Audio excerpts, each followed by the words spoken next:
Wangombe, who has played a major role to bring us all together. And I also want to thank all the RUFORUM deans and principals and other colleagues who are joining, as well as every other participant. Thank you so much for making time for this important meeting. We deeply thank you. I think that this is very important topic for us to discuss today, because we need to address the question of how we can improve the relevance and productiveness of our young people. And the question of transforming education is now more than ever before urgent because of three things I want to talk about. The first one is our burgeoning young population. So globally, about 1.2 billion young people are aged between 15 to 24. These are mostly undergraduates. And the meeting you are going to be, we are part of today, is talking among others about undergraduate education and how we can change that to make it better. So about 16% of the global population is aged between 15 and 24. That's about 1.2 billion out of the 8.3, 8.4 billion people we have today.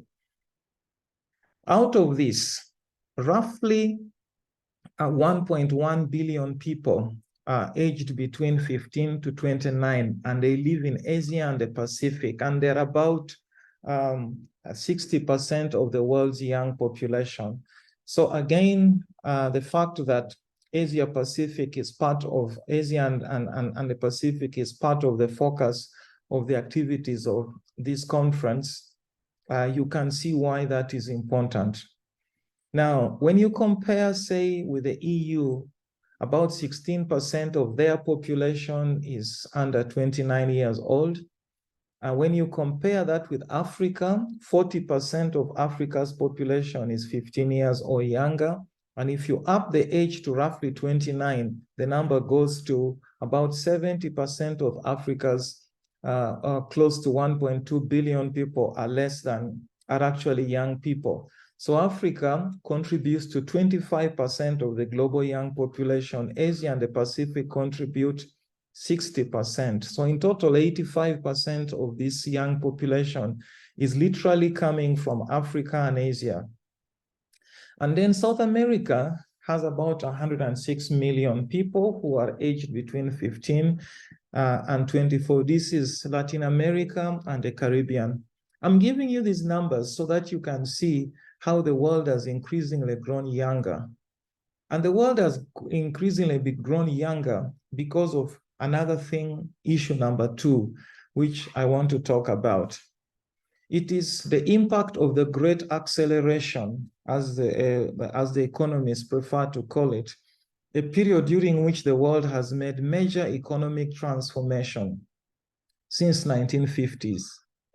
And during this period of the great acceleration, the world has benefited from science and technological advances that have greatly reduced mortality. So more people are living today. It has enhanced connectivity and trade. It has opened out new ecosystems, and many more opportunities have been expanded under a more globalized world. Now, this process has definitely also created challenges such as climate change and many others. And in fact, in some cases, it has even led to increased inequality, especially in the global south. Again, the focus of this intervention.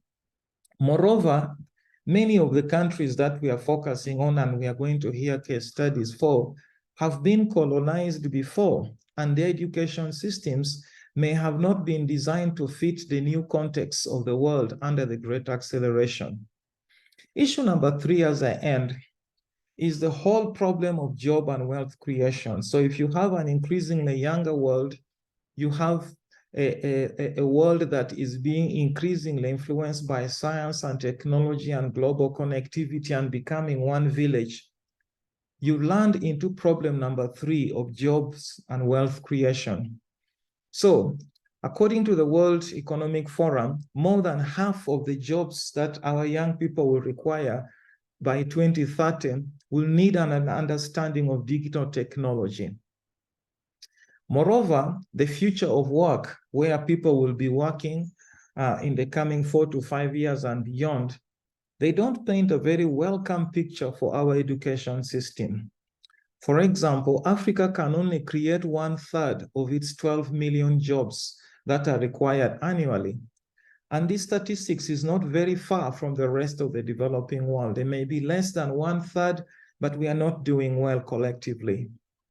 So according to the World Economic Forum, these digital advances are really, and the open skies that we have today, you can travel faster and to any part of the world due to globalization. They particularly impose opportunities and challenges to young people. And that means we must change our education system so that they are more fit for purpose. Rather than focusing them on a more localized working ecosystem, we need to be able to put into our young people skills and competencies that enable them to fit into a changing world where entrepreneurship, critical thinking, emotional intelligence, leadership, and more recently, something called augmented working, where artificial intelligence becomes an integral part of improving productivity. We must also think ecologically and think about sustainable productive systems. So all these things are part of what we must build in our young people in order for them to thrive and leave the future for their children and their children's children. Finally, Madam Chair, collectively, I think that as a team of educators, we are committed and we must commit ourselves to many things. To 4 things. One, we must be laser focused on reforming our training agenda with the idea of rebalancing the human resource pyramid to make sure that the number of TVET education, for example, number of bachelor's education, master's and PhD are such that they can create jobs and wealth in a meaningful manner. 2, the training must shift away from producing civil servants to creating wealth creators. And this means that entrepreneurship becomes a central part of our training.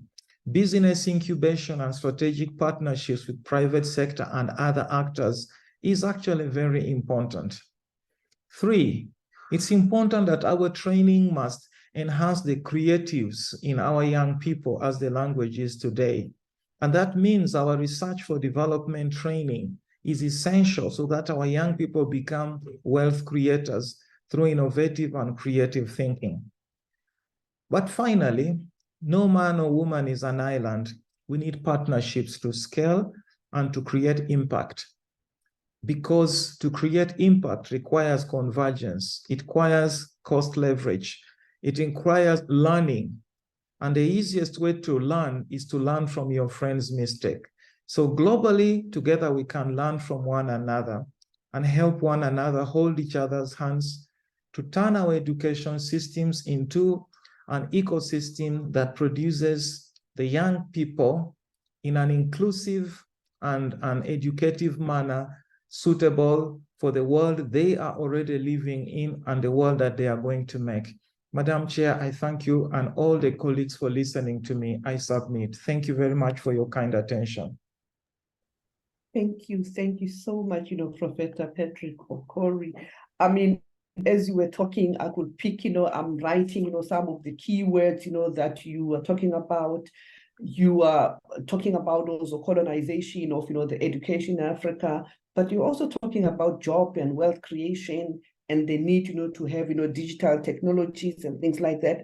And colleagues, I'm sure you are also having, some takeaway, from his opening remarks, and you are already questioning yourselves in terms of, how transformative your education system is. And this is the purpose of this, event. We want to talk about that.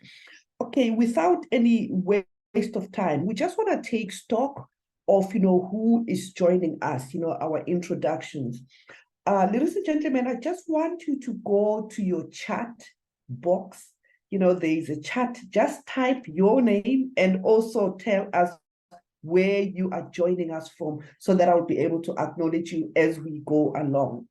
But also, as you do that, I also want you to type just one word of what you have picked from the opening remarks from, Professor Okori.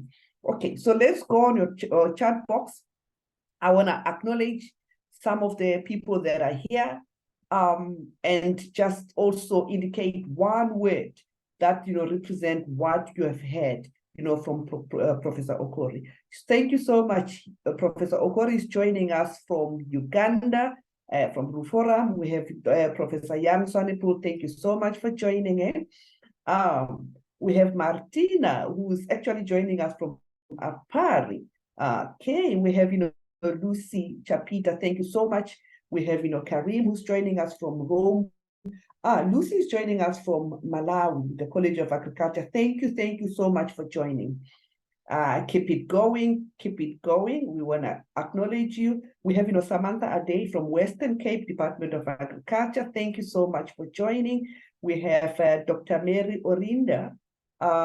She's joining us from Mary. Okay, I think I've missed, Mary there. Let me see. Okay, Mary, okay, she's joining us from Jaramogi Oginga, Adinga University of Science of Technology. Thank you so much. We have, Poja Matu, he's joining us from Apari.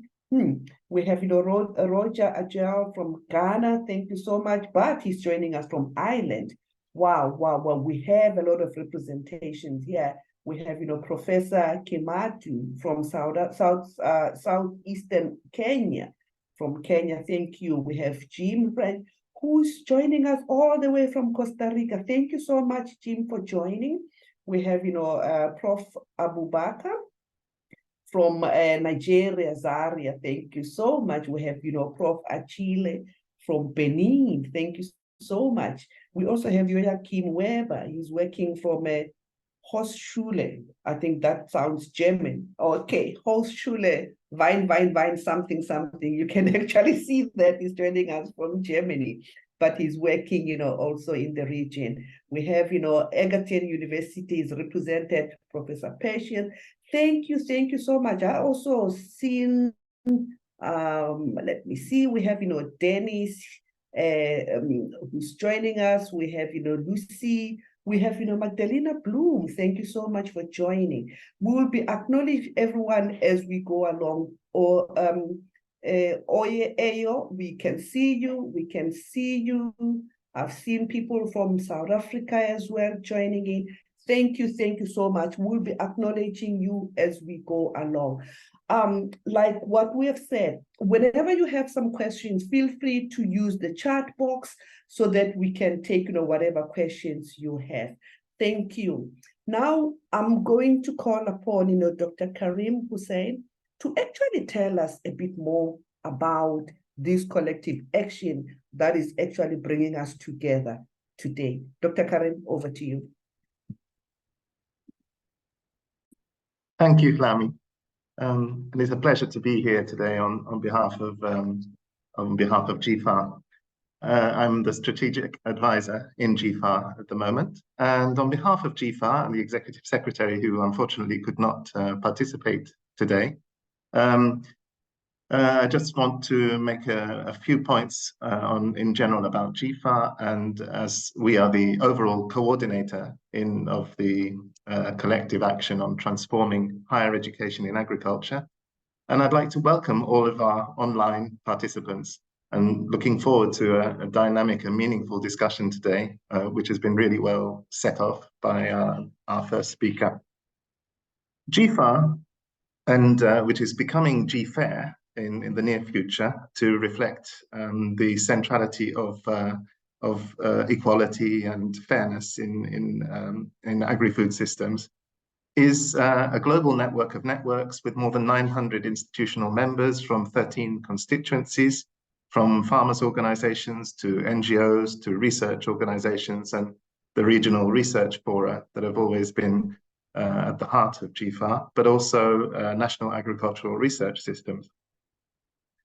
And all of these actors are united in our commitment to make agri-food research and innovation systems more effective, responsive, and equitable towards achieving the Sustainable Development Goals. I think we need to put this whole effort of transforming higher education into the complex and rapidly changing world and global context that we are affected by, and the numerous challenges and risks that that creates. These include the COVID-19 pandemic and its aftermath, the violent conflicts in various regions and instability, and a deepening climate crisis. And also, as Dr. Okori mentioned in the beginning, population growth and the increasingly younger world, which is both an opportunity but also a challenge. In addition, crises related to lack of access to nutritious food, to animal feed, fuel and fertilizer and finance have pushed many millions more people into hunger and poverty and malnutrition, and created significant social and economic insecurity. This particularly affects the most vulnerable, including small-scale producers, specifically women, youth, and people living with disabilities, those that we are very much concerned with in our efforts in development.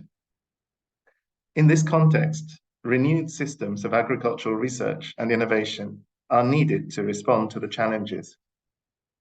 And agriculture clearly remains an important sector, as important as ever, to produce enough nutritious food for all, sustain livelihoods, generate incomes, as well as being a motor for inclusive and environmentally sustainable national development and rural transformation. Hence, it's vitally important that higher education in agriculture equips students with the knowledge and skills they need to understand and respond to current and future challenges. This requires innovative ways of teaching and learning and innovative pedagogy. It also underlines the importance of developing more effective and integrated educational systems that go beyond the basics of agriculture, food, and natural resource management. So this GFAR, GFAiR collective action, implemented with a range of partners, seeks to address these issues through the transformation of higher educational learning in agriculture. It seeks to improve the skills and effectiveness of agriculture professionals, to increase their employability, to improve agricultural entrepreneurship and leadership in agricultural innovation systems, so that they contribute to sustainable agri-food systems transformation and improved livelihoods of small-scale producers, family farmers, rural communities, and others. It promotes a model of higher education based on experiential learning, ethical leadership, participatory curriculum development, co-research and co-innovation with multi-actor participation, especially the participation of farmers and their organizations. The collective action is being coordinated by APARI, and then the key partners, EFAD, GFAR, GFRAS, Prolinova, and RUFORUM, as you know. And Martina from APARI will speak right after me and give more details on the specifics of the collective action. These regional e-conferences are being organized before the end of the year for Asia and the Pacific, and also Europe. And this is built on a very successful e-conference that was held for Latin America last week. This collective action is based on the understanding that agriculture needs to be studied in relation to other disciplines and sectors, such as health, nutrition, biosciences, engineering, and environmental sciences. It requires students' engagement with society, with communities and businesses, with small-scale producers in particular and their organizations. It requires values and ethics that effectively contribute to the inclusive rural transformation of agri-food systems. This is why a number of case studies are also underway based on a common survey that was administered across the regions by our partners, and will be finalized. All these will be finalized for publication in early 2024 in order to inform the way forward for the transformation of higher education and build a longer-term initiative in this area. So this e-conference on Africa provides a real opportunity to present the collective action to a wider audience of the higher agricultural education community in the region, with a view to motivating participants to contribute to it over time by sharing their experience today of good transformational practices in higher education in agriculture. It also seeks to raise awareness of the case studies of success that we will seek to build upon. And lastly, to strengthen participants' understanding of the need to change now in order to accelerate progress to agri-food system transformation and the achievement of the SDGs. Thank you very much, and look forward to hearing all the different perspectives in this session. Thank you so much, Karim, just to setting, the tone and really, telling us why we are here. At this point in time, before I actually ask, Dr. Martina to come in, I would like to give an opportunity for our audience that are joining. If you have any question, please, put, that question on the chat box so that we can actually give you an opportunity either to ask the question or we can read the question so that we are able to respond to it. I have seen also Martina has also put a link on the chat where you can get more information about, this collective action. Pooja, I would like you to help me check if there is any question that we need to look out for so that, we make sure that all the questions are responded to. I'll pause a little bit so that people really get, the information that you have just shared, let it sink, and let me see if there is anyone who has any questions for clarity that you want to address, to Dr. Karim. Okay, you might not have a question now, but if you happen to have that question sometime later during the session, please feel free to actually bring it on board. On that note, we are progressing with our program, and I think we are progressing well so far. I'm going to call upon Dr. Martina. Hey, Martina, I've never called you Sene, but now I'm Speciakova. Oh, Speciakova. Thank you so much. So Martina is going to make a short presentation about the theory of change that we have, co-designed or co-generated as a collective. Martina, over to you. Thank you so much, Lami, and hope you can hear me well. Thank you also, Professor Kori, and also Karim. Yeah. So thank you for setting the stage for this webinar, which is focused on a transformation of higher education in agriculture. And I wouldn't like to repeat what Karim already mentioned about the collective action, since I would like to focus a little bit more on the substantive part of this work that we are doing. But also we have some parallel activities. So APARI has some parallel activities that are actually feeding into this collective action. And that really helped us develop also the theory of change, which I will be presenting in this presentation as well.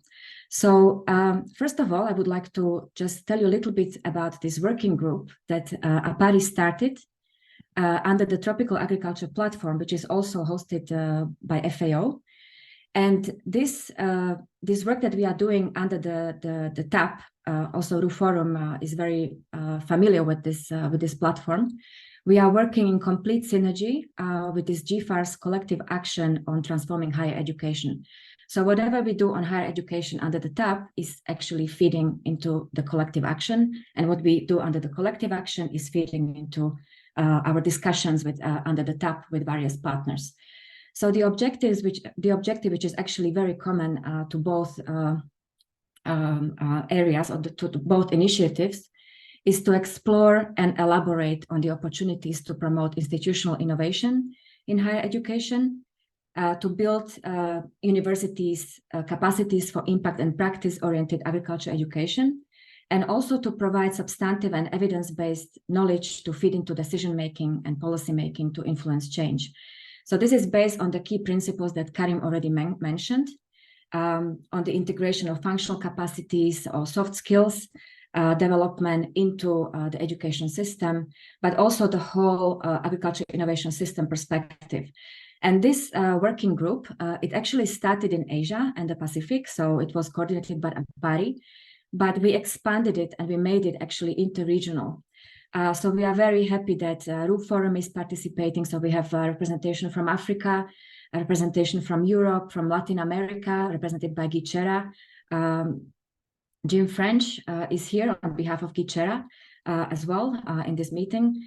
And yeah, so we are organizing like these different events in different regions where we are really trying to kind of mobilize, you know, different stakeholders that would be interested to participate in the collective action. So this is the second one, as Helmi already mentioned, the second conference. And we're going to have one in for Europe, I think on 12th December, and another one in Asia. So if you are interested, you can also participate. We will post the dates for you. But what did we find out throughout this working group that is actually feeding into our theory of change and the whole work that we are trying to do under this collective action? What we have found, first of all, and it's not just Asia, but of course it's beyond, yeah, since this group is interregional, we found a big disconnect between higher education in agriculture and the agriculture innovation system thinking. And this is largely affecting a number of areas which we would like to influence through the collective action. First of all, is the education relevance to the system. So what we see is largely focus on technical or R&D capacities, on theory. There is a poor integration of these soft skills and interdisciplinary approaches in education. It's also affecting the quality of education because of narrow mindsets that we often see in universities, or outdated education approaches, methods, limited multi-actor collaboration as well, and community engagement. In terms of education governance, we see largely, and this is also like in Asia where APARI is working, but it's very common to also other regions. Maybe we can have discussion on this with your African participants here, is policy incoherence. So we see a lot of politically appointed posts, so they are not driven by, leadership is not driven by motivation as such, but it's politically influenced.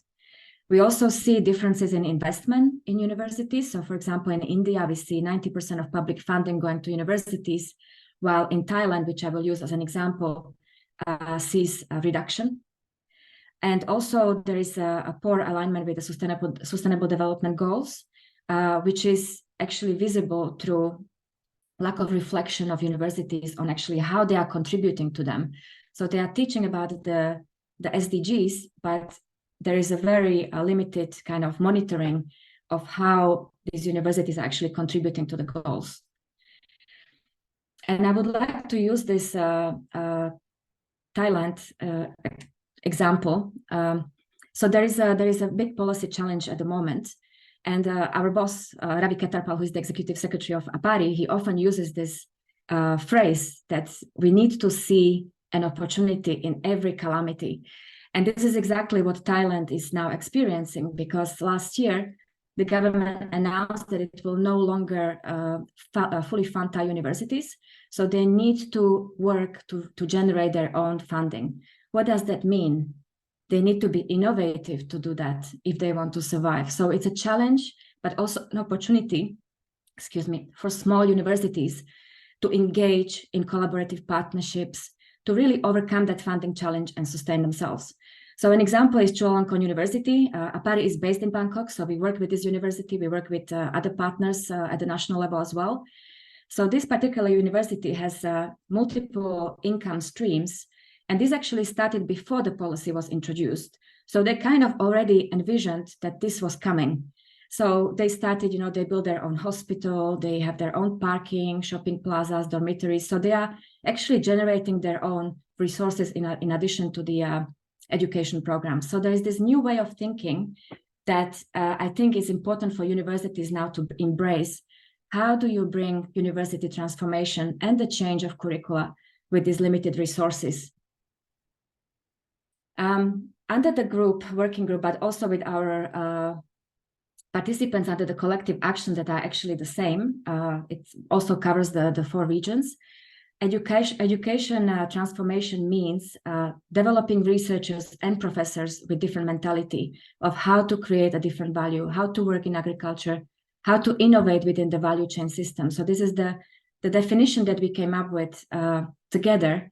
There are many definitions of education transformation. You can also see a much more elaborated one on the website that I just circulated to you, but just for our understanding by, what it is. And also, like Professor Okori mentioned that at the beginning. So I think it triangulates these whole ideas about how we envision this transformation. What we found under in the work that we have been doing under this collective action is that capacities for innovation, which are so crucial for these institutions to work, to transform themselves, to better support the transformation of agri-food systems in a sustainable way, is that these capacities are facilitated mostly by non-academic organizations. So we are still asking our questions, why is that? Why is it these organizations, these intermediaries that are bringing about or trying to influence the change? So, for example, in Asia, we still see that there's no kind of bottom-up approach coming from universities. There is to some extent, but this transformation process, we see it's mostly driven by these other organizations. So at the global level, we have GFAR, GFAiR, GFRAS, Lami is representing, but also the TAP I mentioned at the beginning. Sub-regional fora in Southeast Asia, we have SEARCA, which is very active in this respect. They are also actually part of our working group. Regional fora like RUFORUM, APARI, but also international agricultural research organizations and the CG and others. They are starting to introduce this education component to bring co-innovation and co-design in their projects, in their research projects, but also international projects like the World Bank and EU, European Commission. So what we see is that education transformation is already happening all around these different regions, including in Africa, but it is just not systematic. We see increased opportunities for empowering university students. We see curricular revisions, integrating these different or innovative pedagogical tools, approaches, experiential learning. But even though this impact is visible, this integration is still not practical, and it requires consistent collaboration mechanisms that would integrate the innovative pedagogical instrument in university curriculum and ensure continuity. Because in some cases, we see that curriculum is already changed, but there is no continuity, maybe because of the leadership or many other factors. So we need to look at that. Through our discussions on Africa, we have found that the number of graduates that get absorbed by the labor market seems lower than in other regions. The likelihood of employment also of you with a diploma is higher than for those young people, those students that already have their university degree. And this leads to also preferences, because maybe if they cannot be employed, if they cannot be absorbed by the labor market, maybe don't want to invest in further higher education. So there is, what we see is this preference on a technical and vocational education and training. So what we really need to do, we need to assess this cost benefit of 4-year university education, which is currently questionable. And we require more research, more data to provide evidence in order to support the systematic change. And I think this is something we're gonna also do in our collective action next year, because we are designing a big project. And I will be also asking you to contribute some ideas to that, since it's really valuable to us. So how can we collectively help to reverse this trend? In this new project that we will be designing, and we are already working on the concept note based on all this base work that we have done in these 4 different regions. We really need to understand, or we really need to build this understanding of the need for institutional change, but also the commitment to institutional change. It is really crucial to address this disconnect which exists between universities, between ministries that are in charge of development and those in charge of education, but also between universities and communities, between industries and other innovative actors. We also found that it would be important to have regular discussions within and between universities and other innovation actors in order to really build this awareness of the leadership of the challenges in the current education system, and the leaders to be convinced that there are benefits of the transformation. So this is really crucial. A systematic vision and programs that are instilling the change that need to be implemented across the curricula. So these need to be all communicated across universities to generate some cultural change. Modernization of higher education to enhance innovation. So we have been talking a lot about innovation, and there are, of course, a lot of discussions at the university level, but this innovation is a lot of times discussed in the context of the curricula that is already kind of being implemented in the universities themselves. So when it comes to institutional development of universities themselves, they also need to talk about innovation, how they can innovate in order to bring change through their students. So this requires reorientation of academia in order to build soft skills of university staff, adapting and incorporating processes which allow this development of skills that are relevant to the market. So mainstreaming soft skill development in agriculture education programs to bring more relevance, more demand-driven knowledge and competencies, experiential and active-based learning that puts students in the center. It makes them being responsible for their own learning, but also, of course, government support to enhance university autonomy, because in some cases, especially in Asian countries, what we see that universities are not really autonomous to make changes. So they always need some kind of approval from the ministry. So this needs to be recognized, but also how we can change the current university business model. Improving collaboration. So what we have found that we need to, and these recommendations, by the way, we are putting together into a policy brief that we will be promoting also through our discussions next year with policymakers, and we will be disseminating that at a larger level. So what we have also found is that combining resources of different universities is often important to generate improved research output and opportunities. And this is already happening in some universities. Co-research and co-innovation needs to be enhanced by investing in research that is directly productive and visible.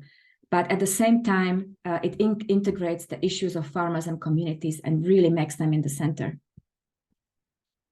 Systematically engaging with communities. So this must be integrated in order to enable students to better address community issues, to communicate and apply the technical skills. There needs to be also some level of trust and respect and understanding. Universities need to be also actively involved to promoting this co-innovation and co-research in order to be able to see some changes in the long run. And of course, change of culture, change of mindsets. So these institutional change programs can really be very effective if they are supported by appropriate incentives, leadership, mindset that need to be really integrated in order to build this learning culture in universities. Faculty members need to become facilitators of learning rather than just simple professors, because rather than teaching, they need to really set direction for learning outcomes, involve students in the process, and guide the whole learning process. Systematic capacity development of faculty, which is also needed in terms of competencies, and they need to be supported by success stories and case studies. And this is exactly what we are already doing under this collective action. As Karim mentioned, we have been working on a number of case studies. There are 2 case studies per region. I'm sure Agnes will be able to tell you more about which ones we are working on here in Africa. And then if you participate in other regional conferences, you can learn more about this. But we are really excited to document what's already happening in terms of this transformation, and we can use this as case studies to really to demonstrate to policymakers, to universities, to inspire them. Innovative thinking needs to be rewarded at all educational level, and these reward mechanisms need to move away from rewarding individual work and publications towards encouraging faculty members and researchers to really engage in this collective learning, teamwork, knowledge sharing, and engagement with rural communities. So we need to identify champions that are open to change, that can make huge impact on students, but at the same time also inspire other colleagues, other professors, faculty staff, etc. And building emotional intelligence of students, of faculty, which needs to be integrated in the pedagogy, not separate. For example, like some universities, they provide ethical courses, or it needs to be actually integrated in every subject. And of course, monitoring and alignment with the SDGs. There need to be some kind of formal and informal monitoring mechanisms to demonstrate impact, also to raise the necessary support of other university leaders, but also policymakers to reformulate policies towards more co-innovation, co-research, and universities without the wall that engage with communities themselves. So as part of all this work that we have been doing under the working group and the discussions we're having with the different partners, we have collectively prepared this theory of change, of how we would like to influence the change towards sustainable agri-food system transformation and improved livelihoods of small-scale producers and family farmers, rural communities, and other organizations. So this is the kind of impact we would like to achieve. At the level of desired outcomes and also outputs, you can see this diagram on the right side, where you can see individuals, you can see organizations, but also enabling environment. So this collective action is driven by the thinking that we cannot just make changes at the individual level. So for example, by training just university professors or other faculty staff, we need to also address institutional change. So at the level of the organizations themselves, at the university level, so that this change becomes more sustainable. But at the same time, we need to look at the enabling environment. So that means the policies, we need to engage with policymakers. So the change need to be seen really holistically and addressed at these three different dimensions. So what we envision with this collective action, and we really invite your support, your ideas, your contributions to it, because it's all open to everybody, like to all universities that are open to change, that would like to really change some practices or really help their universities to transform. We would like to see these enabling changes to happen, structural changes, functional changes, but also socio-cultural changes, which is really important in terms of changing mindsets. So you can see the desired outputs that we have based on the indicative activities that are provided in the yellow box. And these indicative activities, actually, we have got a lot of ideas through the survey where you contributed, which is really great because it really shows that it's not just coming from top down. We are really trying to engage with different stakeholders, trying to build on what's already happening. So not invent anything. It's just to really base this work on the facts that are there, that the issues that universities are struggling with, and try to come out with some activities that are feasible for us collectively do or influence, either through advocacy, capacity development, through knowledge sharing, etc. So this all is coming actually emerging from this key problem or issue that we see, which you can see in the box on the bottom, which is based on urbanization and its effects on rural-urban linkages, the growth of policy support and related investment to other non-agricultural sectors, sideload mindsets that have been causing resistance to change, and persistent conservative higher education environment, which has been predominantly focused on technical capacities, outdated curricula. So all these issues have been influencing or kind of prompting us into this collective action, where we really would like to have your support. And maybe after this meeting, I would like to ask Lami and Agnes to circulate this theory of change and see how you can also contribute your own ideas to really help us design a program which goes across these 4 regions that I mentioned at the beginning, of course involving Africa, but at the same time building on the synergies or building synergies with other existing initiatives. For example, there are some other ones by RUFORUM. GFAiR has that is represented by Jim here in this meeting, and in our working group and collective action, they just started a partnership with MasterCard Foundation. So we are not ignoring, of course, all the other activities that are going on at the same time, but on the other hand, we would like to build synergies with them.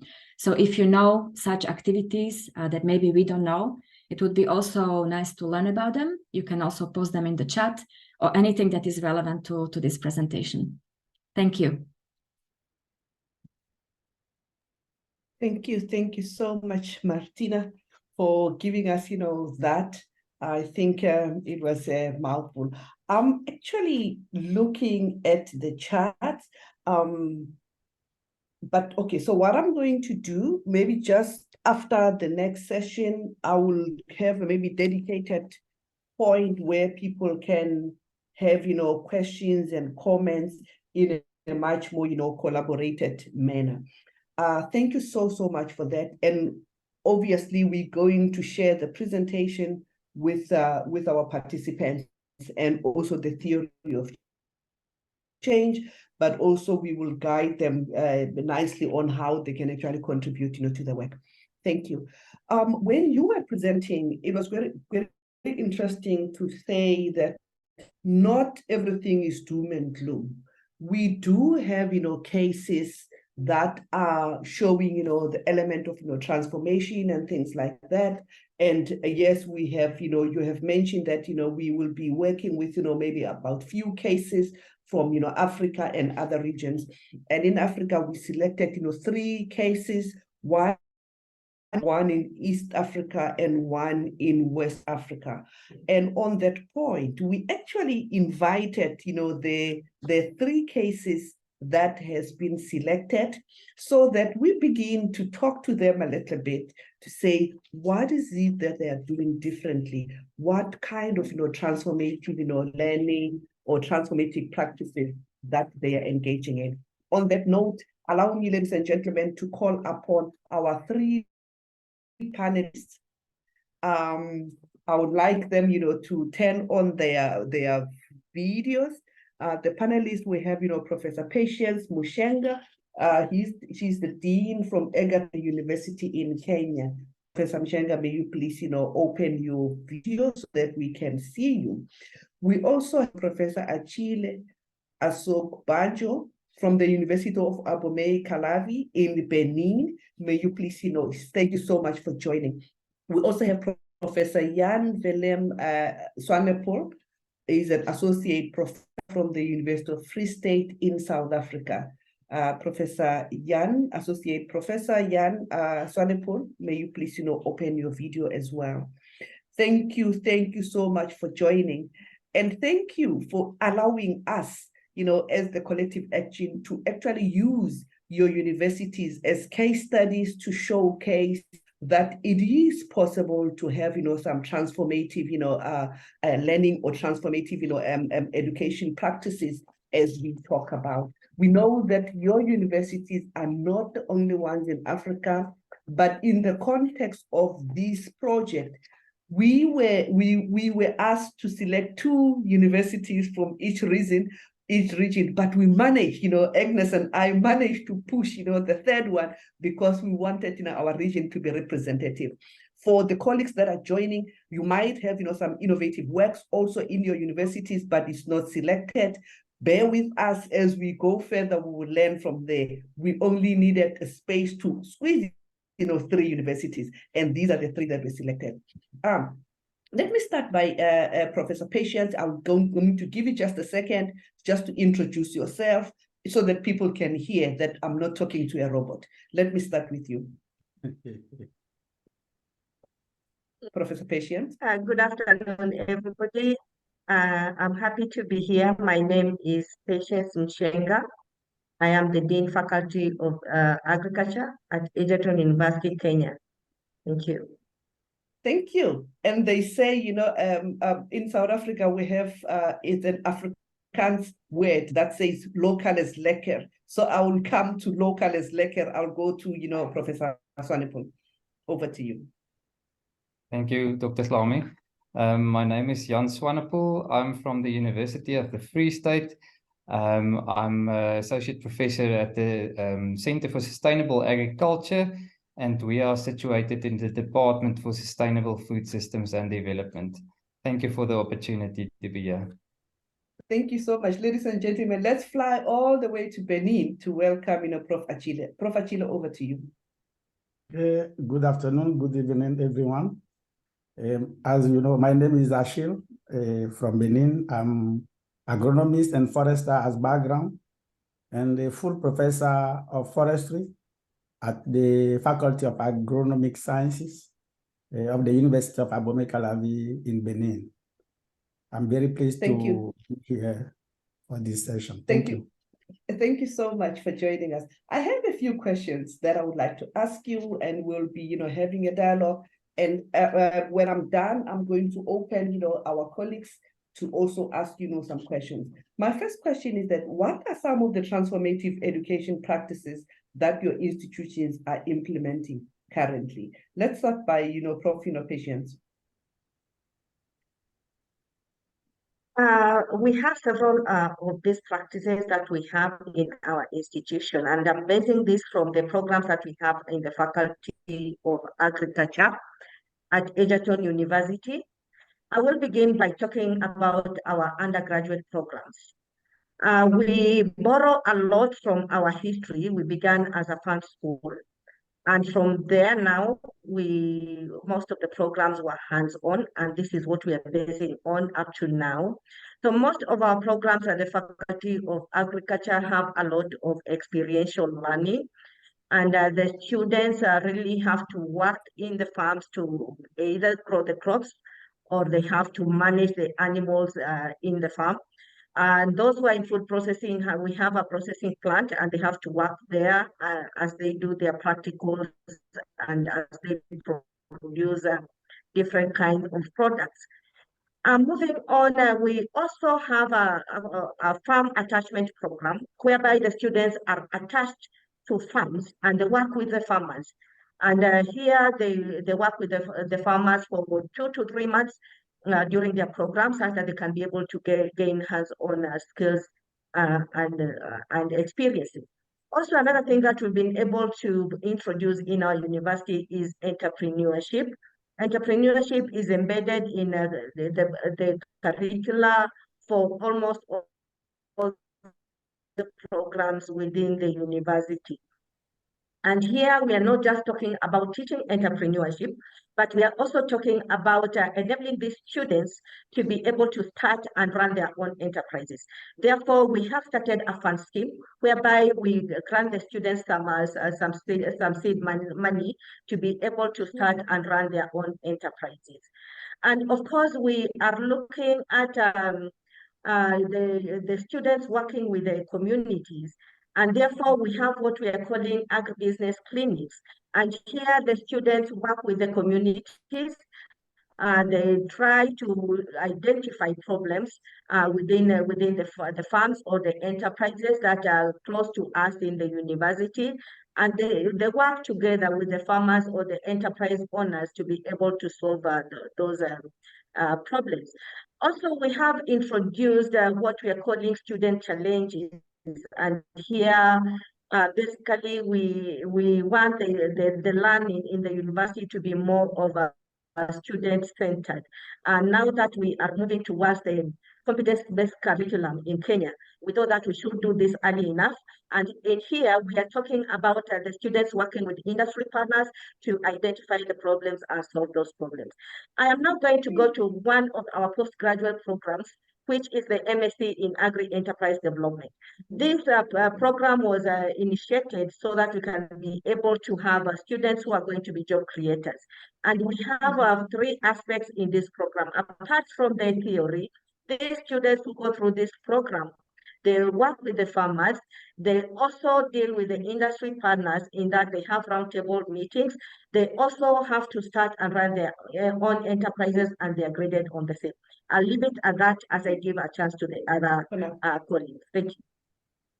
Thank you. Thank you so much. I'm not going to repeat what you said. I'm taking my notes, but let us actually go to Benin and see what are some of the innovative, education, practices that your university is implementing. Over. Yes, thank you very much. Our University of Abomey-Calavi was created since 1970 with the Faculty of Agronomic Sciences at the same time. And since then, since 1970, the faculty really has implemented a 5-year training program. And this 5-year training program, this program, myself, I did that. And after 5 years, you become an agronomist engineer. But since 2007, 2008, that means 40 years later, we think we are belonging to the same community as the French-speaking countries. Benin is also a member of this community, and the thing now is to harmonize the curricula to facilitate transfer between French-speaking country universities, and also to be able to transfer credit. And then we have initiated the bachelor, master, and doctorate program with aim to have the same program throughout all countries from Africa speaking French as language. Now, how it's work? This program is at our side. The bachelor program is just 3 years, but we need to think credit. It's not the same as in the English-speaking countries. It is just 3 years for the bachelor, but before coming a master, before having the master degree, you need to spend 5 years, and you need to add 3 years more before getting the PhD degree. Then that means 3, 5, and 8 in total. Then the 3 years is splitted in semester. Then for the BSc, you need to follow 6 semesters. One semester is about 30 credits, and each credit is 25 hours. Then if you make the calculation, the 3 years program of BSc is almost the same as the one you have in the English-speaking countries. This is something to let you know definitely. But what is the innovation? The innovation is now, it is a different way to teach, different way to get students in the systems, because now the students, mainly the BSc one, has the so-called training program every year, where they are attached to the farmers. In the first year, they are attached in the farmers. They have training, the field training, where they spend at least 1 month with the farmers to learn from them, to really learn how farmers are proceeding, how they use the time, how it's worked in the rural area. And in the second year of the BSc program, they are linked to enterprises. That means we try to organize them as group, and each group is linked to the enterprises. We call that the professional training, and it is also for 1 month at least. And at the 3rd years, they try to develop themselves, the final work as the final report, the final thesis, BSc thesis, as innovation thesis, research thesis, or enterprise thesis. And what is also really important is at the end of the defense, thesis defense, it is possible to link them to the so-called startup valley of the University of Abomey-Calavi, where the program can be transformed into a project, and after that, into enterprises. Then they have their own program, and they become themselves, the entrepreneur from the physics work. Okay. But not all students get involved with this. It is just a few, I mean about 5%, 10% of them. And they have a coaching training. They're really coached by these systems and become entrepreneur at the end. It is the structure of the BSc program at University of Abomey Calabi. Thank you. Thank you so much. I'll come back and ask, more questions. Maybe let me go to the University of, Free State in South Africa. Professor Swanepoel, what are the transformative education practices that your university is implementing? Thank you for the question. So here at the University of the Free State, especially at our Department for Sustainable Food Systems, we believe that leading change and mainstream change is very important. So you have to stay current with your curricular development. And we try to adapt continuously. We have advising boards that assist us, that's people from industry and from private industry as well as from government that sits on this advisory boards to discuss and let us know how we should change our curricula so that our students are ready for the market. And then I think integrating theory and real life examples. So our approach is anchored in conceptualizing theoretical concepts into real life experiences for the students. And this is achieved through the use of real life case studies and assignments into teaching methods for our postgraduate students. And then also we believe that by integrating entrepreneurial skills and business development into our courses are very important. So we engage the students also in community action learning and business development as part of their MSc or the master's program in sustainable agriculture.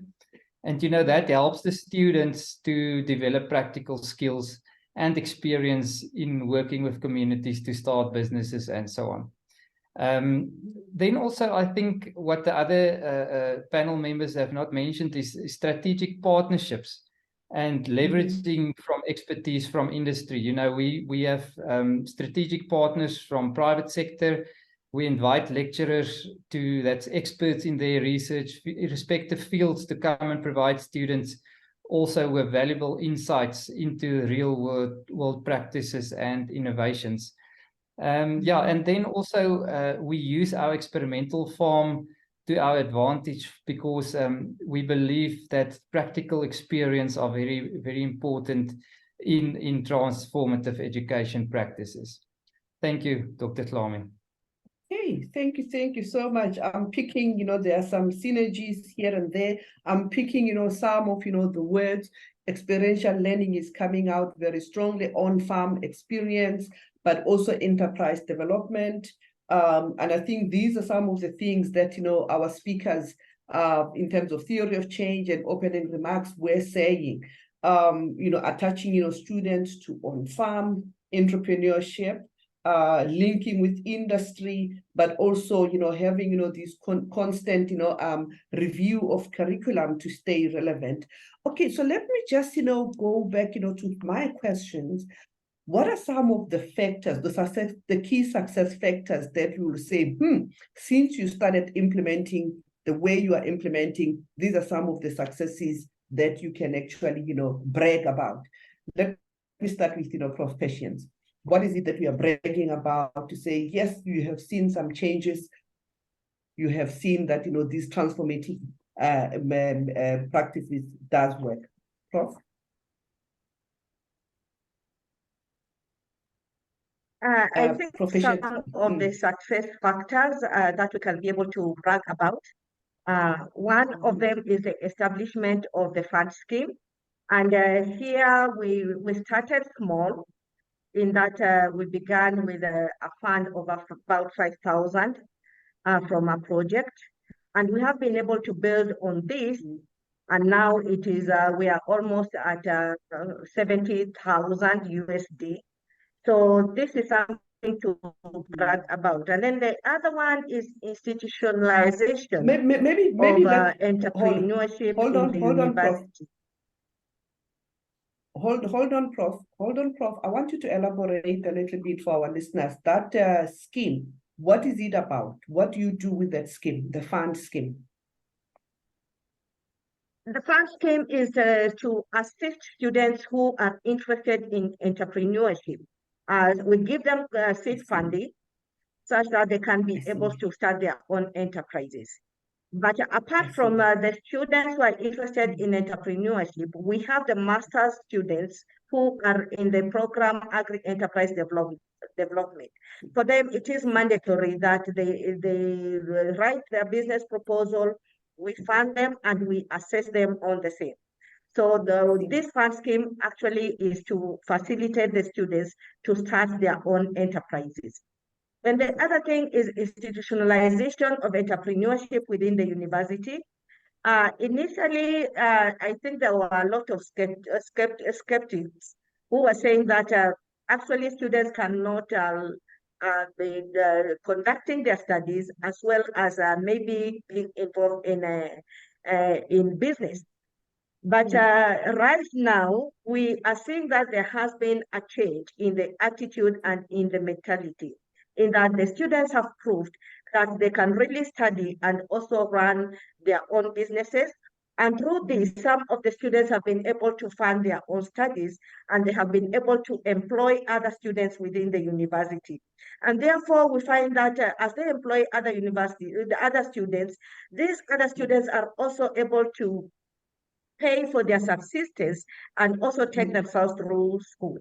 So we find that there has been a lot of change within the university, and this is something that we can be able to say that other universities should try to benchmark on and try the same in their own universities. The other thing is about the student I'm going to stop there. Hold on, Okay. hold on. I'm going to stop there for now, because, we are just giving teasers so that people can really read, these cases once they are written. Let me go to, Achille to hear, so that I can also take, some moment to take some questions that I'm seeing. Achille, maybe one or two things that you're bragging about, then we go to Professor Swanepoel, then I want to go to some questions that participants are asking. Professor Achille. Yes. What is really interesting with this, our new program, not new so far, but the bachelor, master, and doctorate program, this allow really the training and employment needs. This allow because, as I told you, a student has more potentiality now to be linked to industry and to the enterprises. And also this allow the credit transfer, but also the staff mobility, the huge use of the technology of information and communication. And also, since the program has a structure, the program allows the transdisciplinarity and the interdisciplinarity, and also allow students to perform themselves a lot of homework. Then all those things help really the student to be autonomous before finish. But we still have many challenges, of course. That means we need infrastructure, which is not always the case in our university. We need support from the internet and so on. We do not have really all those in practice in our universities. And these challenges are really key if we want the system to be relevant to the students. Yeah. Okay. Thank you so much, Dr. Professor Swanepoel. What are the things that you can brag about based on these transformative education practices that your university is implementing?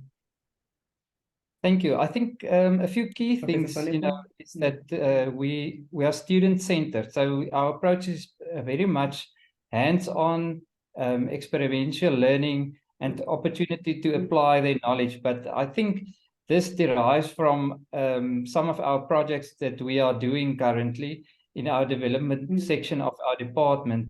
We have a wool project with wool farmers, the community, as well as students. where they are involved in, I think that's a very good example and can serve as a blueprint for establishing value chains, adding value to wool, and training farmers to add income to their current farming practices. Then we also have a project. It's a farmer enterprise project where we work on commercializing farmers, small-scale farmers, and we're now in our 5th year of this project. I think we have a 1-year class period where there's theoretical training involved, farm visits. And then in the 2nd year, at the end of the 1st year, they sit with a business plan where they are implementing a few things on their farm to assist them in progressing towards commercialization. And in the 2nd year, there's a big mentorship program as well. And our students are directly involved in those programs. And I think, the practicality, the collaboration with industry, all those things is making a huge success of these projects. So since our one project with the farmers are in its 5th year, it is now extended for another 3 years. We have about a 95% success rate in this project, according to how farmers have been able to progress to commercialization. And I think that may really serve as a blueprint for other institutions, for governments, as some of their farmer development projects.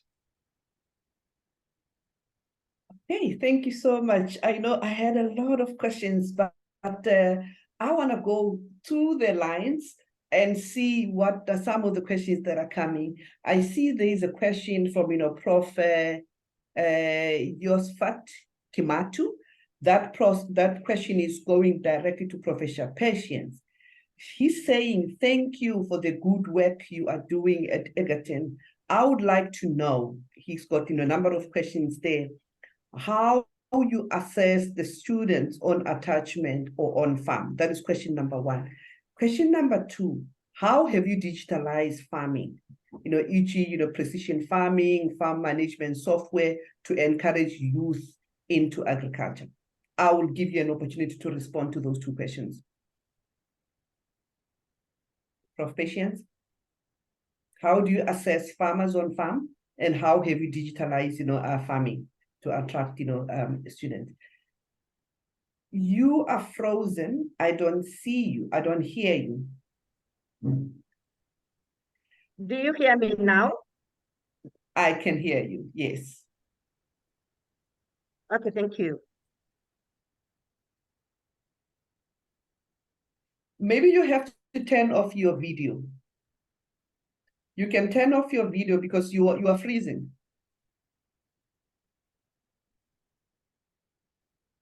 Prof. Patience? Okay, while Prof. Patience is still trying to come on board, let me go to the Prof. Patience. Can you hear me? Yes, I can hear you. Okay, okay, please. Yeah, I can hear you now. Please answer to those 2 questions. Okay, we assess students in 2 ways. One way is that we have a university assessor who goes and monitors the student in the farm. But then we also have the farmer where the student is attached. So the farmer usually gives an assessment of the student, and they provide a report to the university on how the student performed on the farm for the 2 or 3 months that they were in the farm.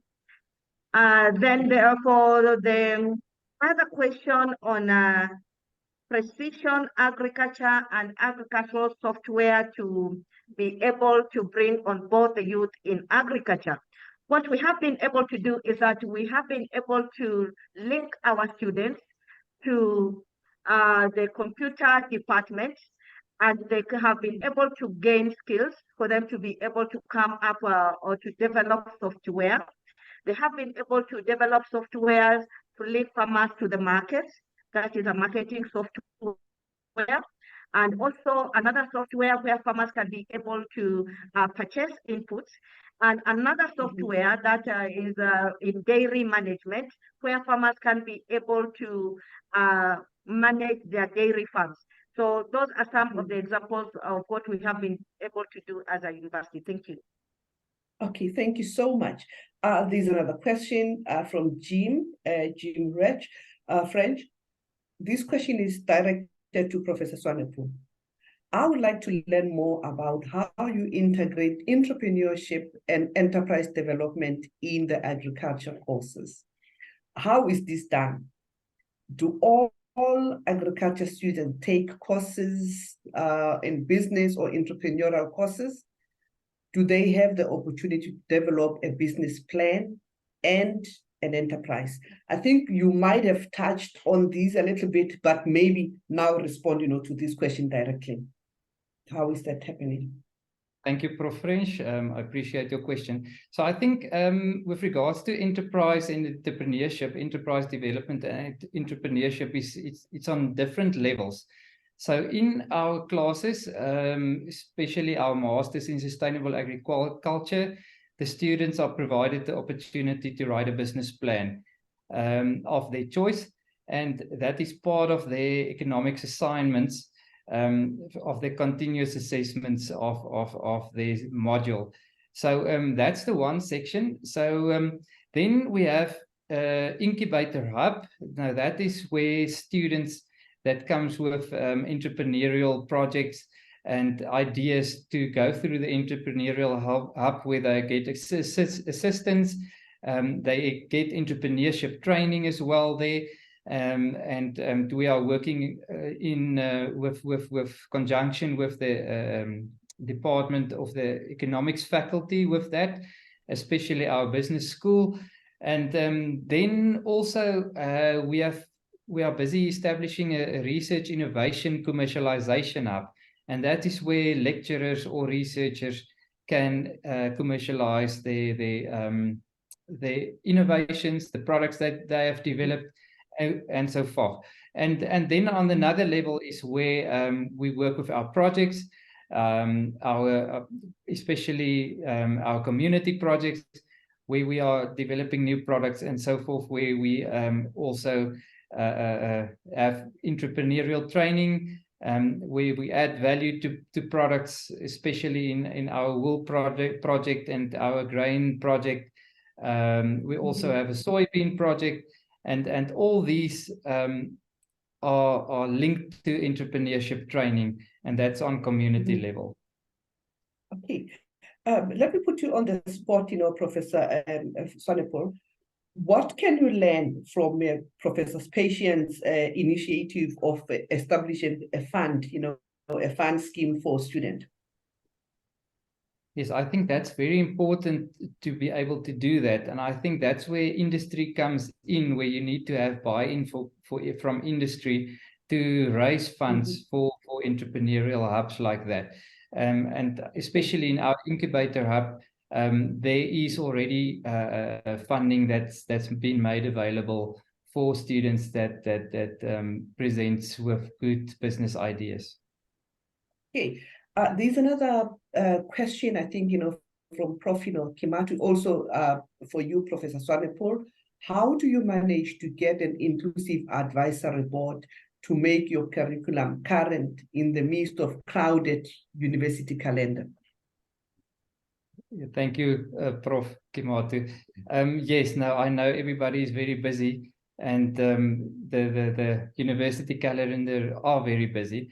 So we have 4 meetings during the year with our advisory boards, and I think we try to make it the general advisory board, to make them inclusive as far as we can, according to the modules or the courses that we present. So we try to invite as much people that has relevance to certain qualifications, so that we can, so that the advisory board can give advice, especially on our curriculum development and so forth. Okay, thank you. I see. Let me take another comment. This is a comment, I think to all of you. Dennis Ronald, it's saying access to current and relevant studies or researches on agriculture by higher education institution is very limited or not possible in many cases. why institutions are so rigid to share the learning, knowledge, or innovations, collaboratively. That is a question, for us to ponder about why are we so rigid as institutions of higher learning. You don't have to respond to that. I'm looking at my time. I just need to give, Achille, maybe just, one a minute. I know there was no question related to you, but if you have to respond, to some of, or maybe make a comment based on what we have discussed so far, I'll give you that minute, to do that. So, Professor Achille? Yes. Okay, then the question is how the university are so rigid, isn't it? Yeah, why are we so rigid as universities? Yes. We are so rigid. This is in the last, as I told at the beginning, the last system is too rigid, but now it's not at all the same. Even at least in my country, at the university level, we are not too much rigid because of the system doesn't allow that.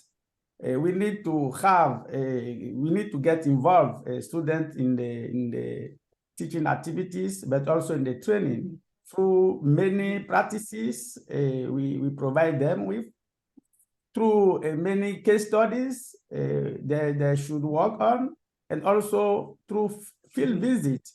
And there they are really at their ease to implement the theory and what we discuss together and closely with them during the class work.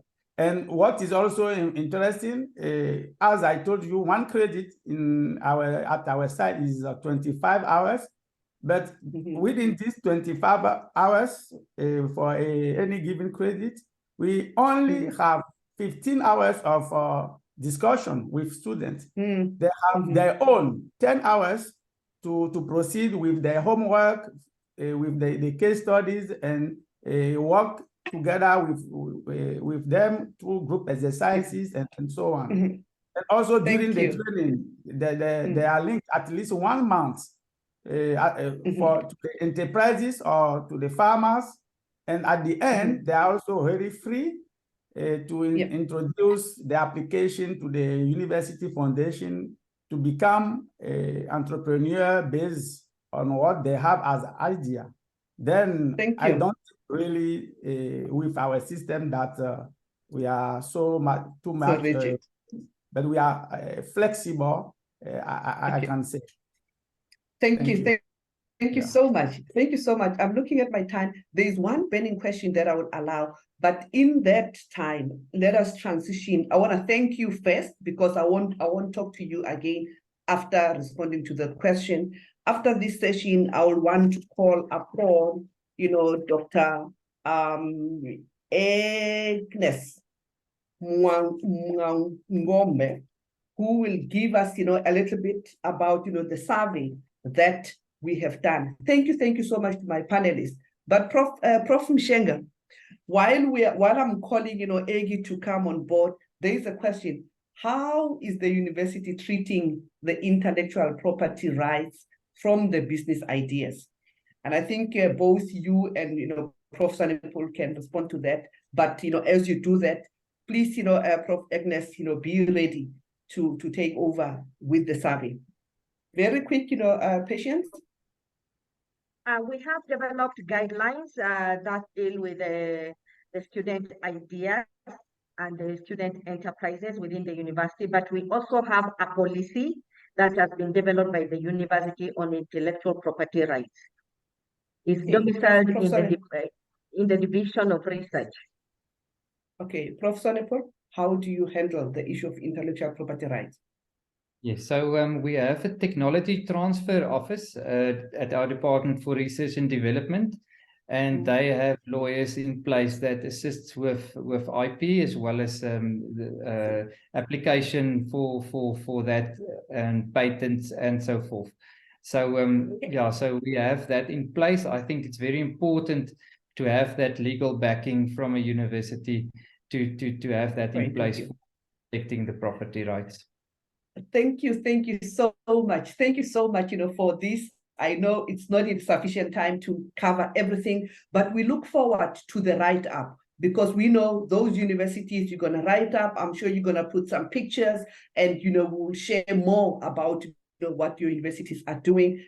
And this is going to benefit everyone. Thank you so much. I will let you go for now. Let me go straight to Professor Agnes.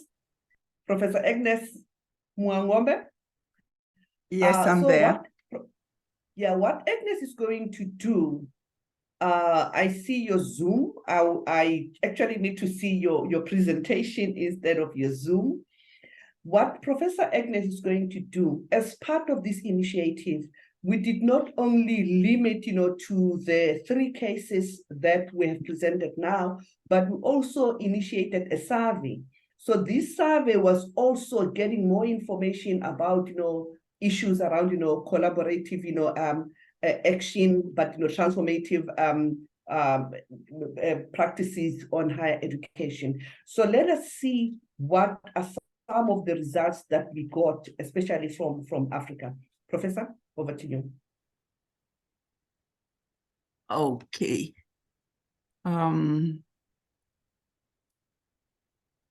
I'm trying to share my screen. Pooja, just be on standby. Pooja, may you please share that presentation? Yes. Thank you. Can you see it now? Yes, we can see it. Thank Yes, you. we can see it. Okay, so I can. We can, we can see it.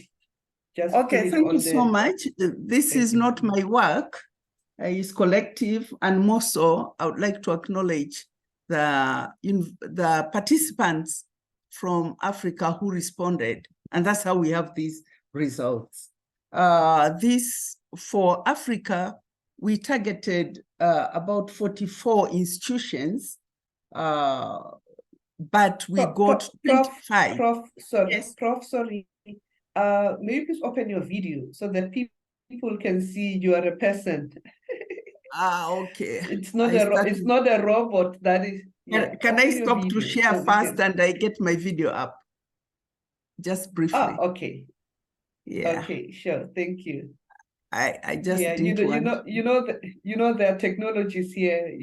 It might be a robot that is presenting, not a person. That's presenting. Okay. Yeah. Let me get.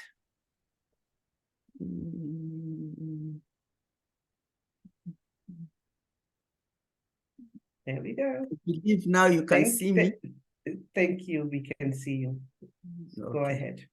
Okay. Yeah, as I was indicating, this was collective work, and I want to appreciate all institutions. We had 44.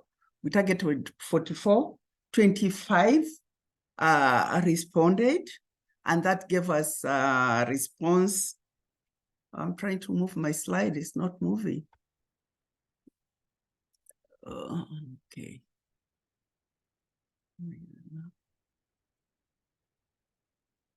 Okay. Okay.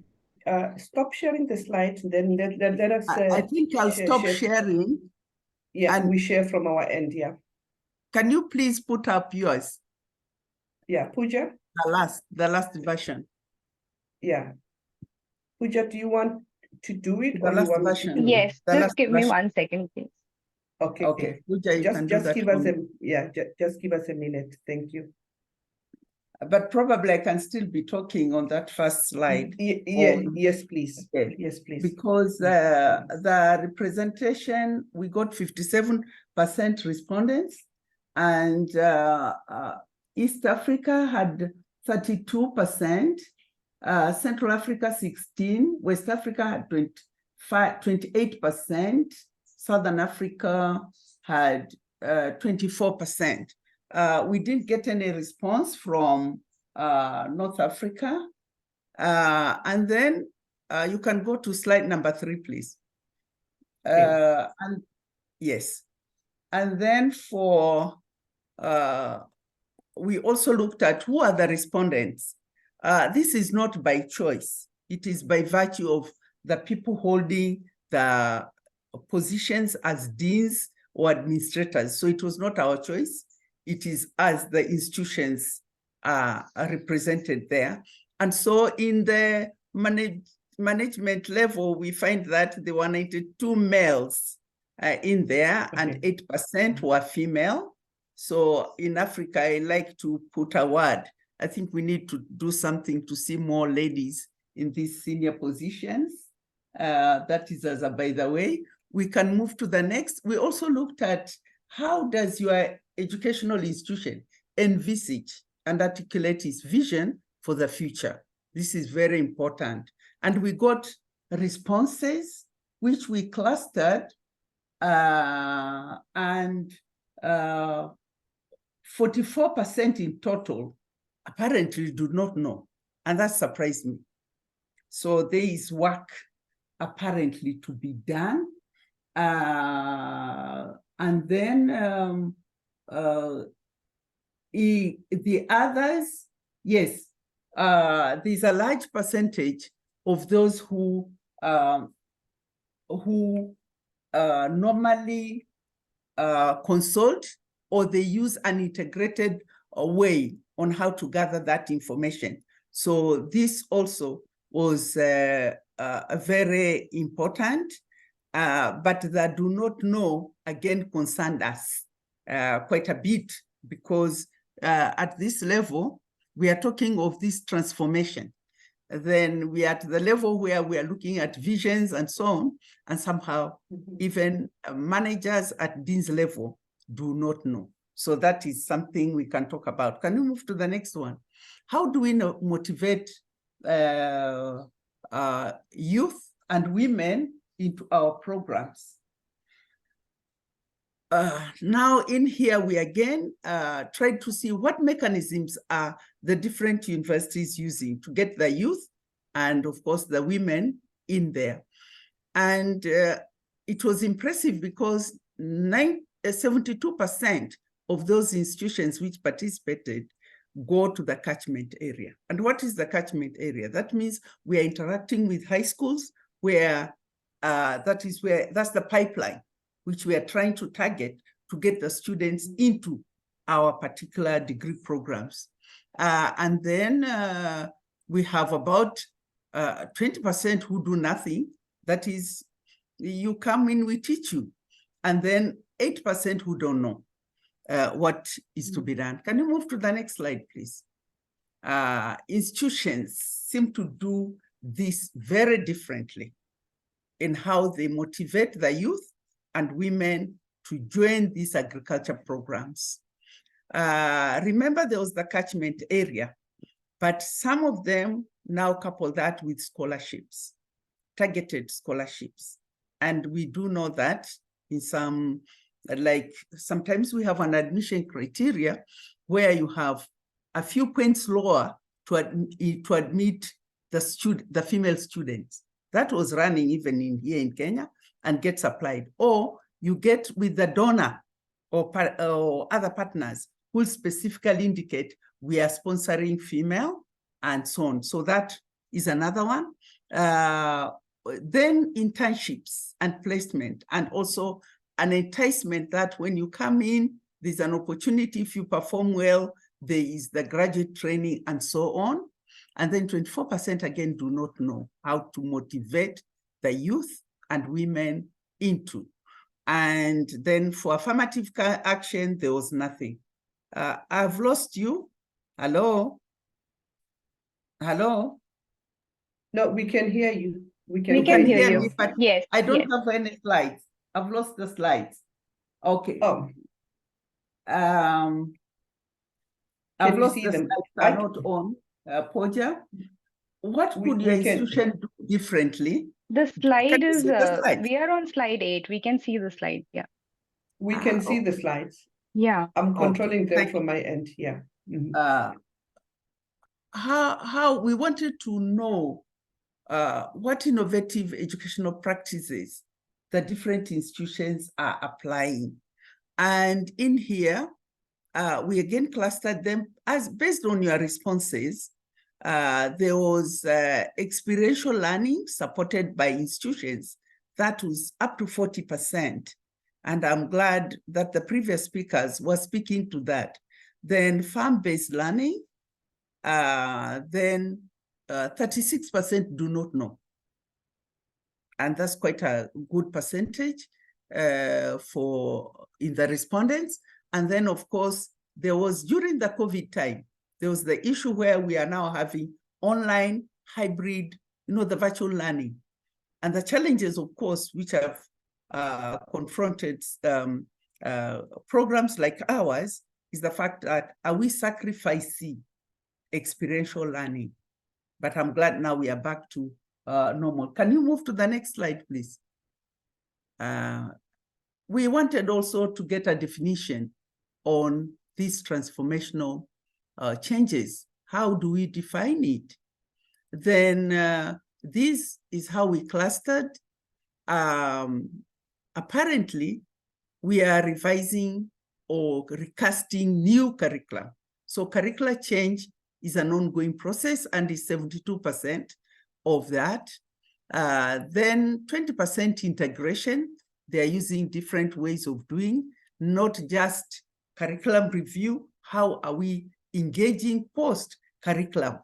That is, do we invite the participants who came in to give us views? Do we invite them in the learning, in the training of these learners? How are we engaging with them? And then about 8%, they do not know. Move to the next slide. We wanted also to capture success in transformation of this educational model. What are the success? Then we looked at policy institutional reforms are helping, that is 24%. External linkages and partnerships that have, most universities have recognized that, and it stands at 24%. Then 4% student-centered learning, only 4%. Then curriculum was taking about 12%, and they do not know, again, was about 36%. That's pretty high.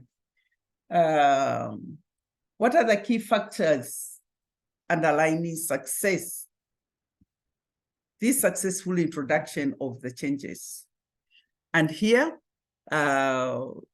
policy, again, was leading. Policy framework, whether at an institutional level or at government level, especially for government-sponsored universities. But at institutional level, this is key. And then market demand for specific skills is standing at 32%, is a major driver. Finance and targeted scholarships, 8%. I do not know, stands at 24%. Move to the next slide, please. What are the obstacles? We wanted to know what are the obstacles which you have to confront in transforming your educational model. And the obstacles we all have to confront is the issue of policy frameworks within our institutions. How supportive are they? How enabling are they? Finance or funding stands at 40%, and staff and attitude or staff mindset or staff attitude stands at 20%, and I do not know stands at 12%. These are key obstacles which we have to manage. How do we overcome these? Again, we clustered policy reforms and enabling environment are key. That starts at 28%.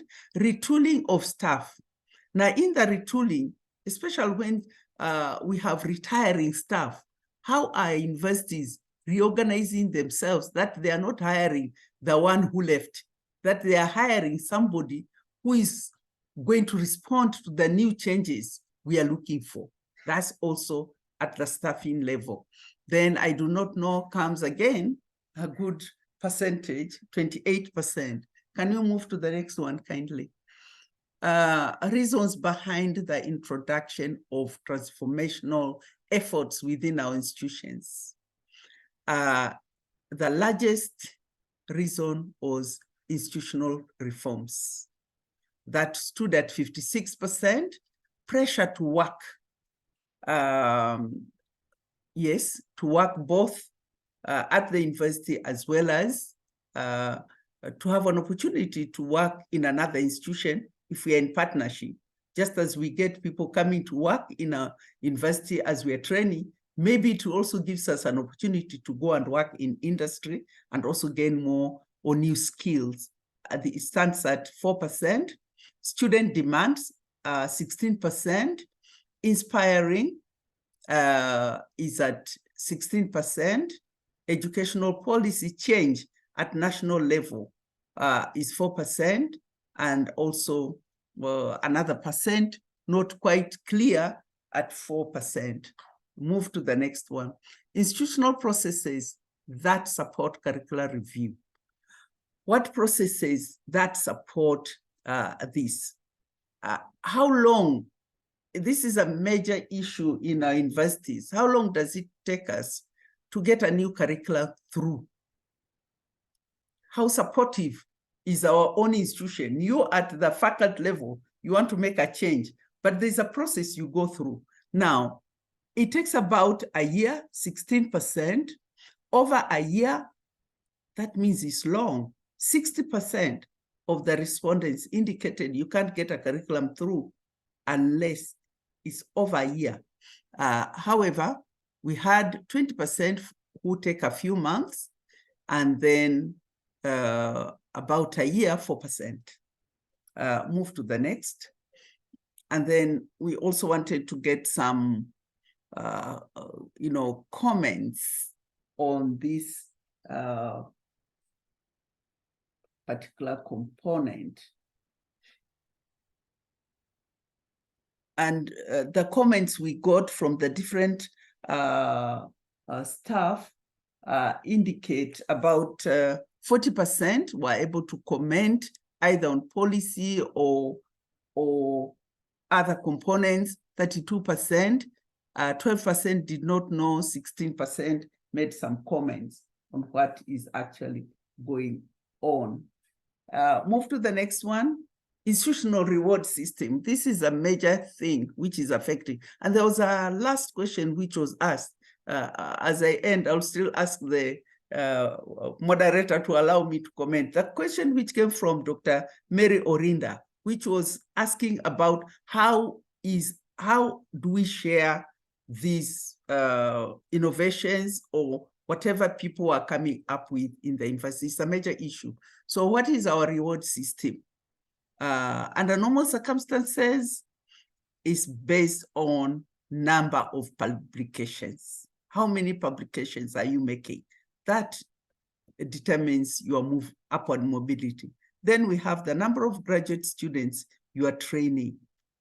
Then we have also some embedding research funds. Of course, research funds are also tied to the number of publications, because if you're active, then again, then work done on performance. Performance contracting is assumed you are teaching. So we have not quite embedded the total. Move on to the next next slide, please, Pooja. Yes. Yeah, it is. Institutional systemic community engagement. How are we engaging with the communities? How many institutions are actually engaging with community in their training programs? We had about 58% indicated they do engage, and 42% no. So it's either you're doing it or you're not doing it. Move to the next one. Type of engagement with the community is what we were also interested. Type of, and in here, we had various, we clustered, but they were based on your answers. There was open days or field. Many universities are now doing open days, or what we call research weeks or something, and different partners come in and you share. And some deliberately invite high schools to come, or invite farmers to come so that they can learn from the campus. There's also internships where we, again, encourage our students to go. Policy and strategic partnerships, where we have that, also our students go for those. And then on extension work. In other words, some of this is dependent on the actual trainer who want the student to learn. So it's not embedded within the policy. Then community engagement program integrated in the curriculum. We had 47% who indicated that indeed it is there. But here there are questions, and I hope we can answer them later. Others is extracurriculum activities. So it's not part of the curriculum. It's very dependent on the institution. If you want to do, you do it. Can you move forward? Yes. Experiential and action-based learning enhance the development of soft skills by students. We wanted to know, is this embedded? 44% said it's integrated in their training. Others, 32% is through practice. So again, it's dependent on the trainer. Then 24%, they don't know. So this is an area where, again, there is some learning to be done. Universities further strengthen engagement and development of student communication skills. A number of times we have communication skills courses which are cast and they run across, regardless to what degree you are taking. You are in medicine, you are doing communication skills. You are in agriculture or in some social science, you are doing the same. For sure, they vary, but many times we are being given those, and I think this is what is happening. Others do nothing, 32%. Examinable, 24%, like what I was describing. Non-examinable, communication skills which are being given to students, but non-examinable, 44%. Let's move.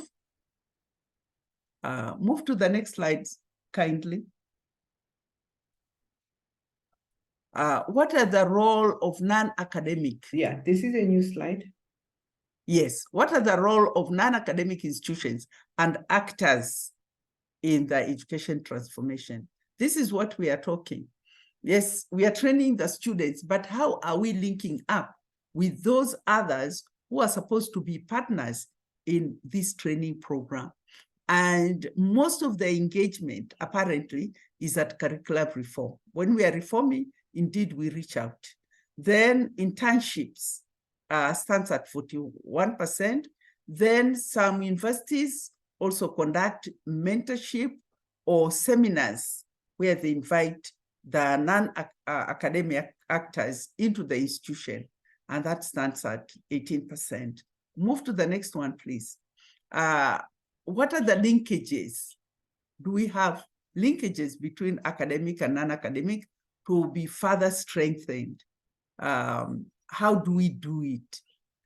Some are doing MOUs. Up to 80% have talked of MOUs.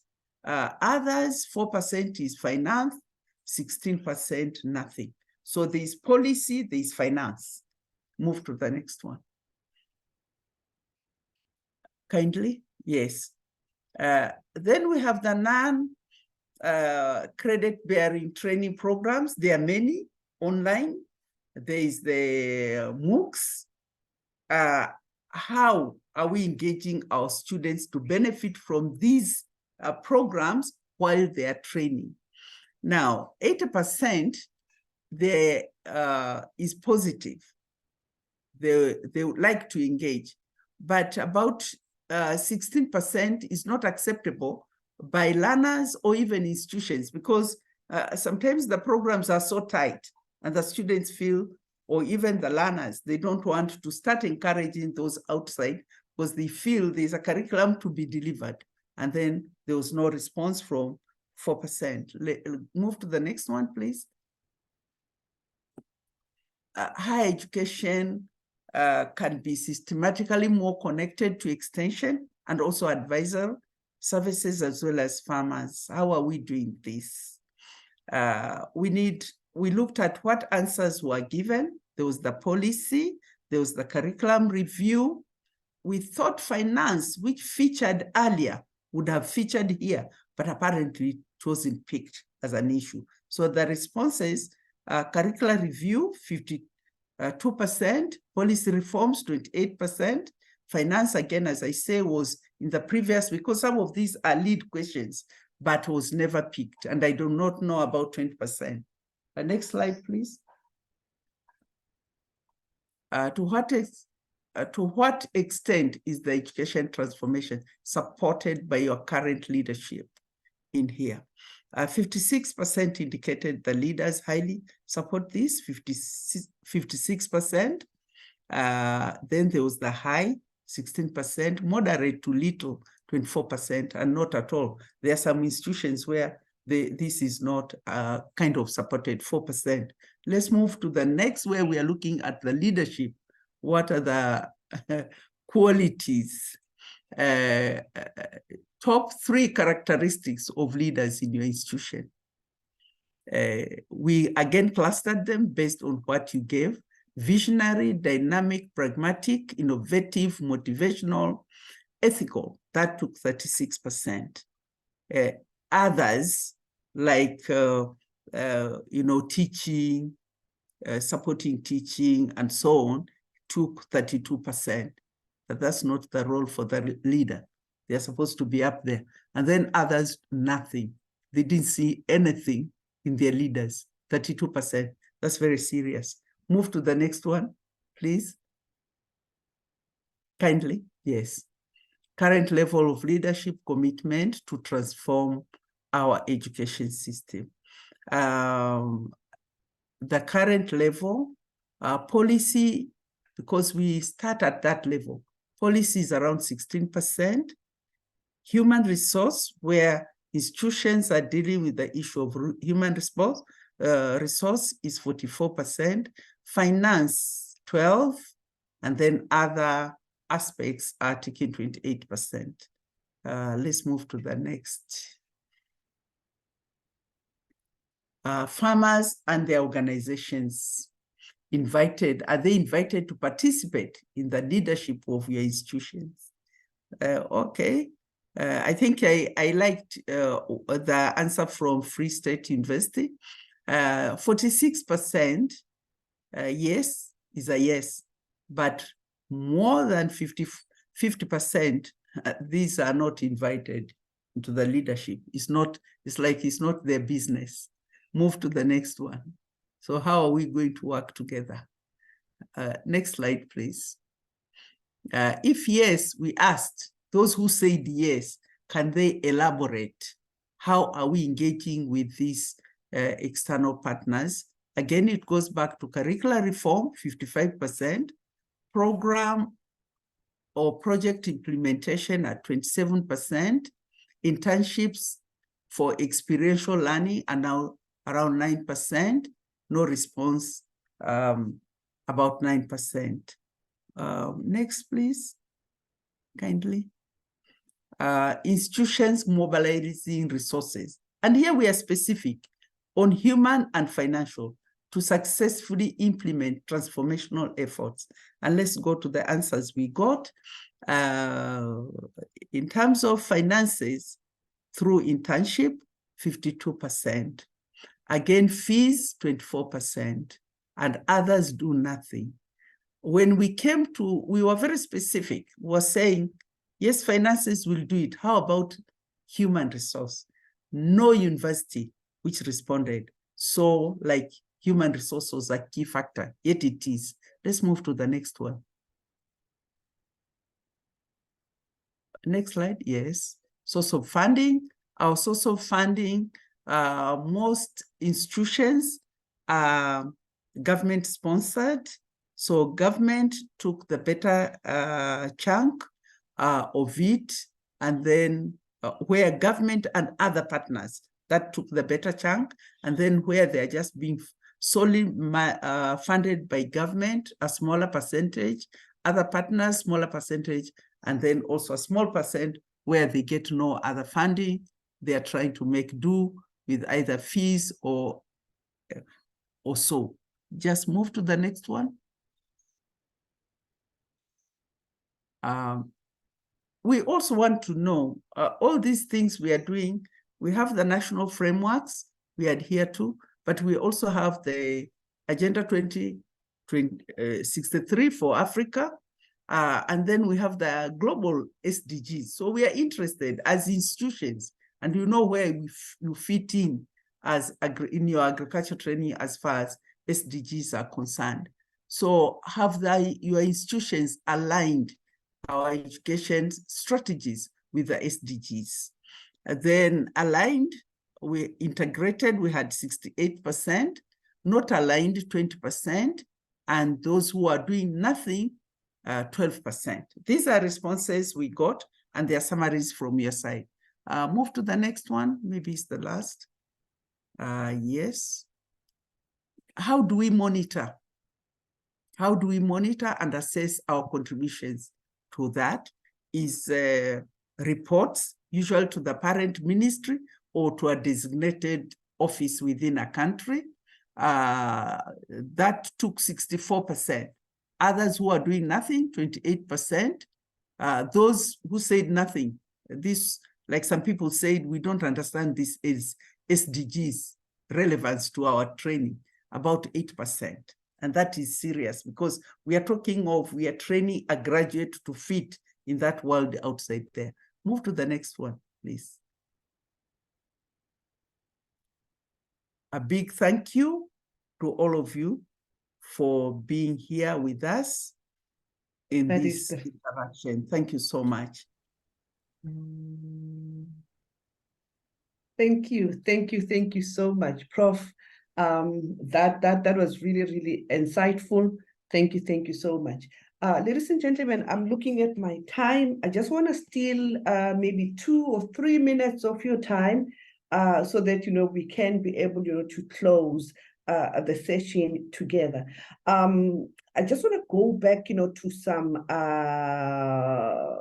chart. Yes, I can see that, we just went a little bit over time and we will be closing shortly. I just wanted, there's one thing that I wanted to ask you as colleagues. Let me see if I can be able to do that. Just give me one moment. It's not gonna take long anymore. Let me see which one. Okay, just give me a moment. I want us to close. There was a Mentimeter that I wanted to ask you to work on. Okay, I don't see it. That's fine. So I'll just leave that Mentimeter. Thank you so much. Let me see if I can take maybe one more question or burning question that you might have. Okay, I think it's more of comments. There is a direct question Thank you so here, much. I think if it you was allow more me. of comment. Okay, in this, yes, we just take it have, briefly, yes. Anyone who can share research materials broadly on any aspects of agriculture and youth employment in the context of Africa will highly be appreciated by our team. So if, please, you have our emails. If you can email that directly to me, I'll really appreciate, please. Yeah. Okay. Thank you so much. So colleagues, this is what we had time for, but let me steal maybe another 2 minutes, just for us to go to our closing remarks, which I will make. Firstly, thank you so much, for all our speakers. We have heard a lot about, why this, collective action is very important. We've heard, from, Professor Okori, but also Karim also told us about what this is all about. And we went to Martina, who shared a little bit about, the theory of change of what this, initiative is all about.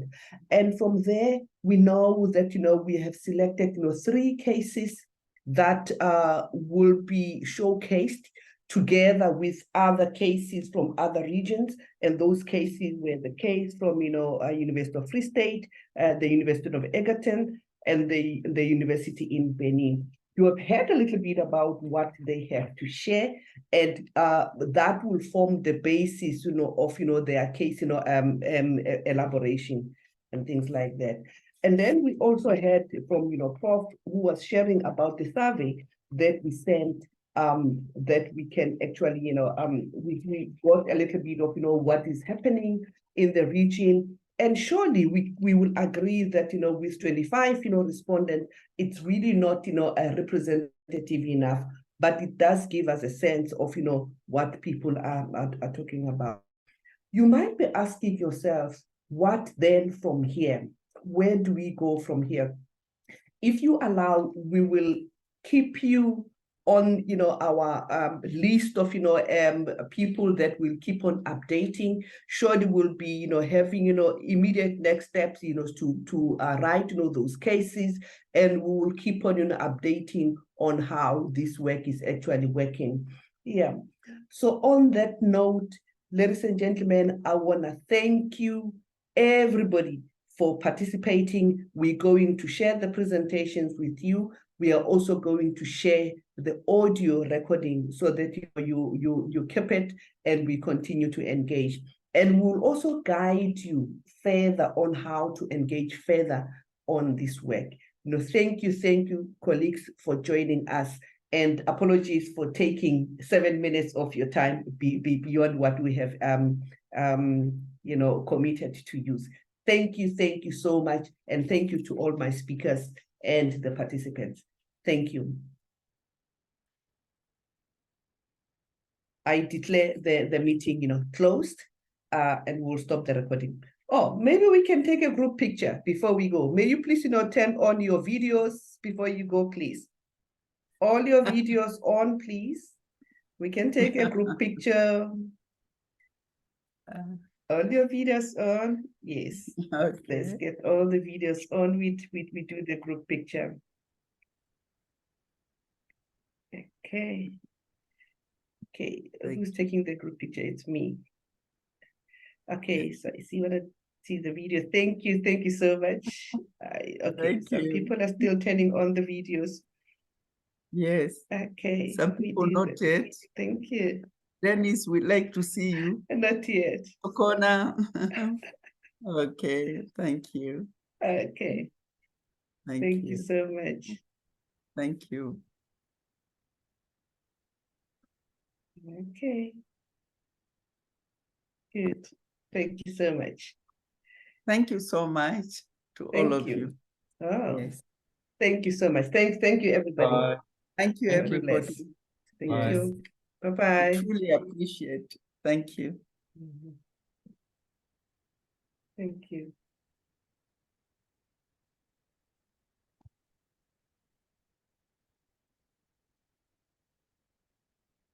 Okay, thank you.